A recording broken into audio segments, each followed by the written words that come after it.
She bit a child. The results are devastating. The questions that come up. Is this my fault? Could I have prevented it? Will I ever be able to trust my dog again? These are the questions that families ask every day after a bite. And today, I want you to know something very important. Most of these moments are preventable, and understanding your dog changes everything. Good morning and welcome to A Dog's View. I'm Jody Fitzgerald with Fits Your Dog Training. I am a licensed family dog mediator. And today's episode is something about something that truly matters. Bites are preventable. That statement can make people uncomfortable, but it's also very hopeful because if bites are preventable, then education, planning, and understanding can save lives, both human and canine. That's why this conversation matters. Almost all dog bites are preventable. Research and prevention data consistently show us that the vast majority of dog bites and bite incidents, often cited over 90% and sometimes even up to nearly 100%, do not happen because dogs are unpredictable or snap without warning. They are happening because stress signals are missed. There's breakdown in supervision. Dogs are overwhelmed with everything. Environments change faster than dogs can cope with. And children and dogs are put together without enough support. Most bites involve familiar dogs in familiar homes, not strangers or aggressive dogs. That's why this conversation is so very important, especially during the holidays. Because during the holidays, there is an increased risk of dog bites. Christmas and holiday periods create a unique conditions inside our homes that increase bite risk. And this is because there is so much increase in noise and commotion. There's so many people coming and going, and children are running around all excited more often. Their routines get all messed up. Their rest, dogs don't get the amount of rest that they normally get. So lots of times there's new puppies or rescue dogs are added to the household at Christmas time and during the holidays. There's also a lot of food and treats and toys that are around. So even dogs that are normally calmer can struggle under these types of conditions. The stress will lower their tolerance. Their overstimulation decreases their coping skills. And when dogs can't escape or communicate effectively, bites become much more likely.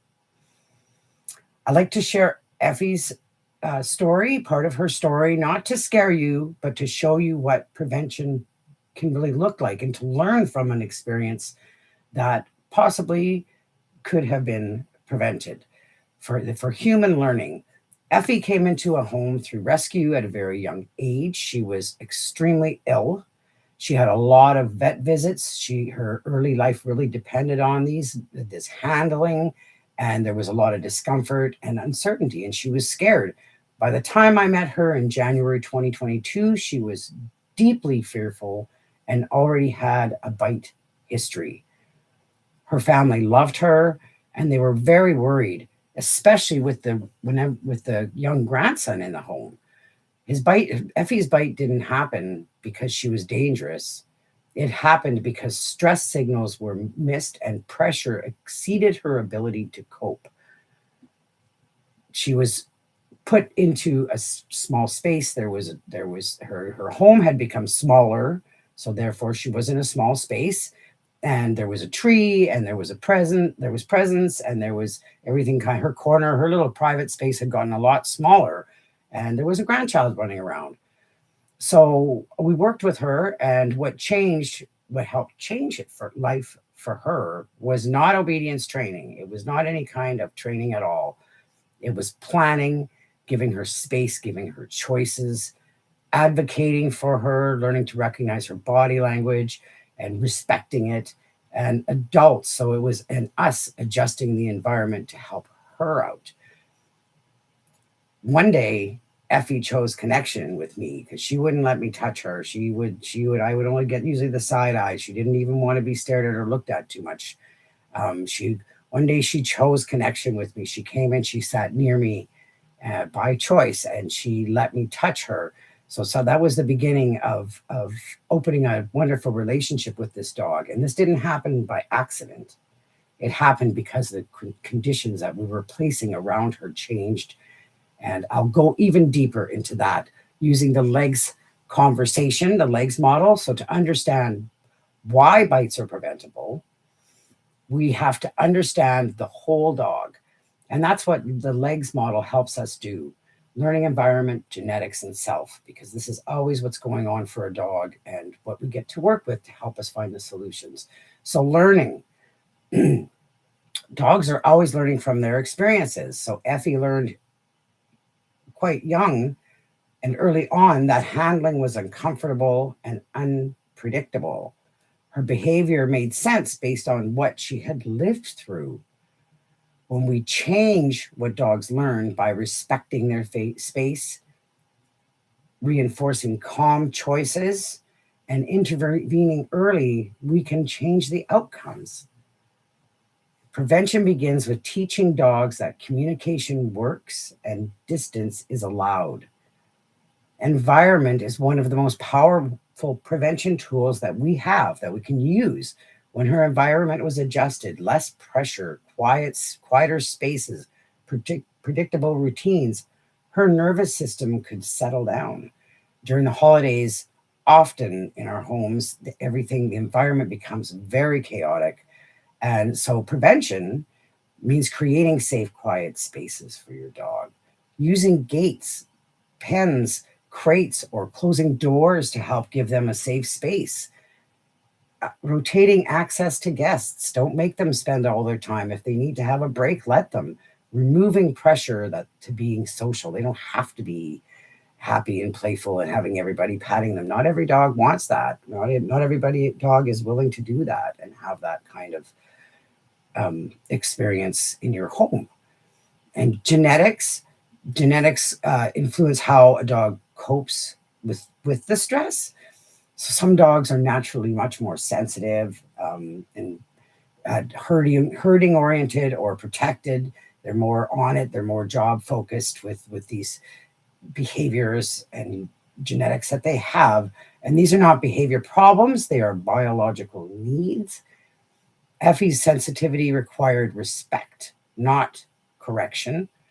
Prevention means matching your expectation to the dog you actually have in front of you, not the dog you wish you had. And the self of the dog, this is what really gives you a lot of answers and solutions when you really take a look at the self and how the dog is feeling and the physical state that they're in the moment. Are they afraid? Are they tired? Are they in pain? Are they older and not feeling so good? Are they actually sick? Is there too much excitement? They're over stimulated, and lots of anxiety can all decrease the stress tolerance and feelings of safety and control in the dog. Effie would freeze. She would just freeze. She would stick out her legs and just freeze. Her tolerance increased, and when her emotional needs were met, we gave her choice and we gave her time. We built her self-confidence, made her feel better and safer, and bites rarely come out of nowhere. They're often the final option when all other earlier communication has not worked for the dog. Many bites involve children, not because children are at fault, because children move unpredictably. So they're very running and yelling and throwing. They're very unpredictable. Thinking of my 2-year-old grandson, right? He's very unpredictable. I don't always know what he's going to do next. So the dog sure doesn't know what they're going to do next. Children cannot read the subtle signs of the dog, of the stress of the dog. They're not going to see what you need to be watching and learning and helping to teach them to look for in the dog's communication with you. Children don't know their own limits.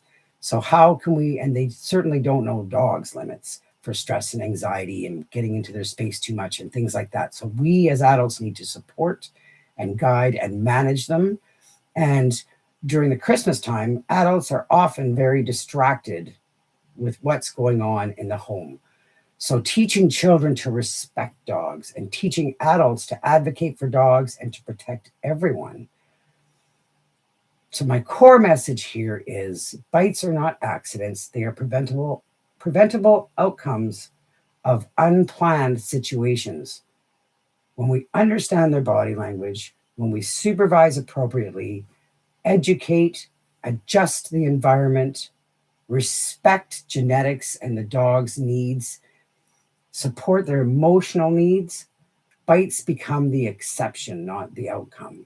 Effie's story shows us that it is possible when we slow down and listen.